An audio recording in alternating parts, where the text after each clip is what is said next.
To start off, I want to ask you, Richie, after the success of Delhi Crime, what inspired your decision to delve into the complex world of identity? What drew you to that storyline? It was very simple. I was doing a film before Delhi Crime called India in a Day, documentary. And in that documentary, people all over India on one day sent footage to me that they shot either with cameras or phones, whatever they want, thousands of people. And it was a Google-backed project. I would take all that footage and assemble it to create a montage of India in a day. Now that date, that shoot date that the country shot footage on was October 10th, 2015, which was the date of the final Ivory raid in the case that I'm depicting. So I got footage, we received footage of that raid, a little piece of it. And I looked at it, I said, this looks like an Ivory raid in Delhi and this is a crime scene. I don't think I can use this. But I contacted Wildlife Trust of India. I said, what is this? They said, we just concluded the biggest ivory investigation in the history of India and found the biggest ivory cache stored in Delhi. And we thought we'd send you footage because it's the shoot day. It happened. I said, this is crazy. I don't think I can show this. I said, this is crazy. I don't think I can show this in the film because I can't give it the context. However, give me a few years, I will come back and I'll do a proper project on it because I just thought it was so fascinating. I didn't know that there was a whole world of wildlife crime fighters out there. I don't think most people in the public know. So I actually put a scene in the first episode of Delhi Crime, which was a random traffic stop pullover of an officer finding tusks stored in a box, a tusk. And so that was actually a reference for me that when I finish Delhi Crime, don't forget to do the tusk story. And then also while I was doing Delhi Crime, the issue was I was peddling the streets here. This is my fourth project in Delhi I was doing. And I was getting a little tired of shooting in very densely populated urban environments. So I was looking forward to doing something in the forest, just to see a different side of India and showcase a different side of India. So I was always in touch with WTI. Even when I was doing Delhi Crime, I'd come to visit the office and say hello to Divya, and then she introduced me to Rupa. And then towards the end of that process of Delhi Crime, Rupa then said, do you want to meet our wildlife crime fighter? And I said, what? Yes, of course. And then that led me to Joe's. That was when I was in post-production on Delhi Crime. While making the film, I'm sure you must have come across tons of challenges while, sort of getting that information and seeing how things are on ground. So and apart from that, any other challenges that you faced? Look, I mean, because I was tied up with Jose and he was basically guiding me, along with Vivek and other people that were on this case, people in the Kerala Forest Department. I don't know if I can mention their names. Yeah, some of them. Yeah, some of them. Yeah.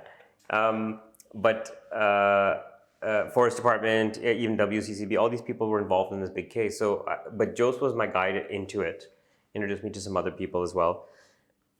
When you have a guide like this, and because you have people who do the job, and then you have people like Jose who can do the job and are very articulate about how they did it, about documenting how they did it. So he was able to recreate that trail for me, introduce me to the people involved in it. Honestly, the biggest challenge was just making myself available to be present and follow him into the forest.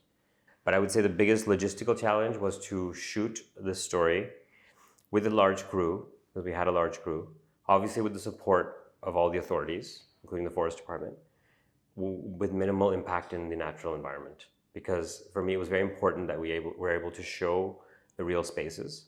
But if we're shooting in an elephant corridor, we're in their home, and we have a big crew. And there were very precise rules of conduct, which Jose helped us devise, but how we shoot there and how we leave there. So that at worst, there's minimal trampling that's happened, and that's it. And we were very lucky to get out of there, and that's all that happened. I wanted to showcase to the world, because everyone's seen images of elephants and tigers, but they haven't seen illustrations of young people out there who are risking their lives to basically help the situation. It's one of the things I take pride in also as an Indian, because this is one of the rare countries in the world where the Wildlife Protection Act and all the amendments are actually very, very good on paper. So you have an entire subcontinent contained under one very strong law, which means the law is united in this very complex subcontinent ecosystem. which means it's clear. You can see this is the right and this is wrong. Yeah.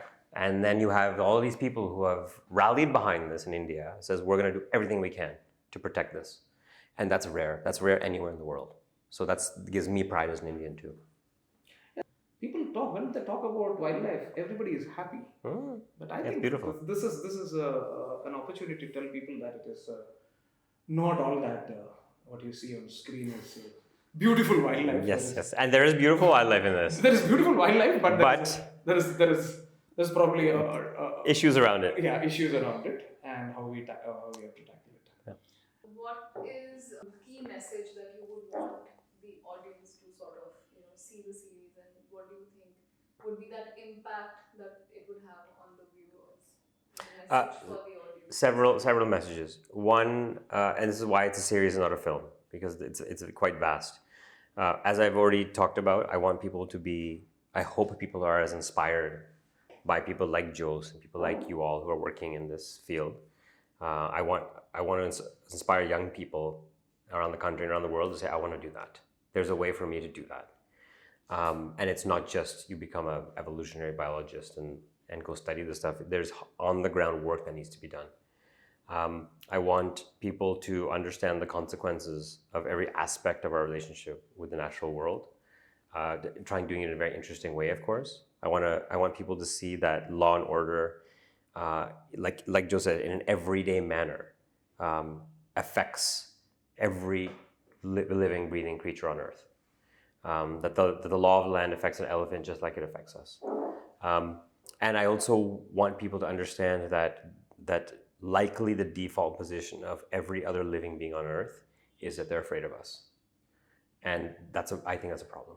And Richie, I want to add one more thing, is that finally when I saw those stunning visuals, I think we who spend a lot of time in the forest actually during our work, we miss that beauty. And I miss it too when I was working. Yeah, because when we were looking at the same footage, we were looking at this place looks so nice.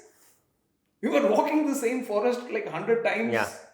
But I think it's also, when you see this, you'll see the treat, the visual treat, like how beautiful that Western Ghat landscape is, and probably that is also a big reminder that it's important to save that landscape. That's actually one of the other intentions. What is it that's worth saving in this world?